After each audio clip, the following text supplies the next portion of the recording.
Olá, pessoal, tudo bem? Sejam bem-vindos a mais um Minuto da Quinta. Hoje nós vamos fazer um resumo sobre a temática contratos e consumidor. Porque diferentemente do Código Civil, a relação contratual entre as partes se pressupõe pela autonomia das partes e pelo princípio da igualdade. Só que no Código de Defesa do Consumidor existe uma peculiaridade, porque esse consumidor é considerado vulnerável e hipossuficiente. Logo, se pressupõe um desequilíbrio contratual entre as partes. Isso porque o fornecedor tem muito mais poder econômico que o consumidor.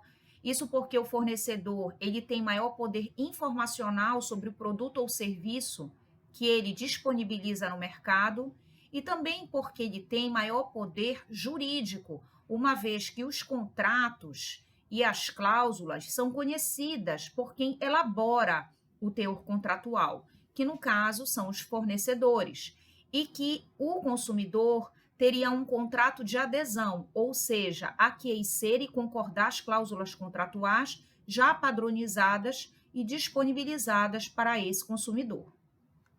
Uma situação também que se coloca é se esse contrato foi feito e essa compra dentro ou fora do estabelecimento comercial. Se foi dentro, não há que se suscitar o direito do arrependimento, já que nós sabemos que o consumidor pode ter lido o contrato com antecedência, ter visualizado o produto, né? Agora, claro que ele tem direito, caso ocorra defeito ou vício desse produto, conforme vídeos que nós já gravamos no Minuto da Quinta.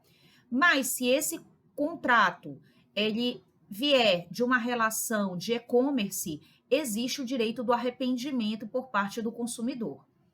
Lembrando também que dois princípios nós destacamos nessa relação contratual. Um é o princípio da boa-fé objetiva, em que as partes, ao celebrarem um contrato, devem ter honestidade, devem ter respeito às leis. E outro também seria o princípio da transparência, em que deve haver sinceridade, seriedade na relação contratual e o fornecedor deve disponibilizar informações fidedignas e verídicas sobre aquele produto ou serviço colocado no mercado de consumo. Fica a pergunta: que situações ou que cláusulas contratuais seriam proibitivas, então, nessa relação de consumo? Cláusula proibitiva, exemplo, tá, seria a disponibilização unilateral dos preços, imposição unilateral dos preços por parte do fornecedor, tá? Impossibilidade de indenizar o consumidor, tá? Impossibilidade de reembolso a esse consumidor.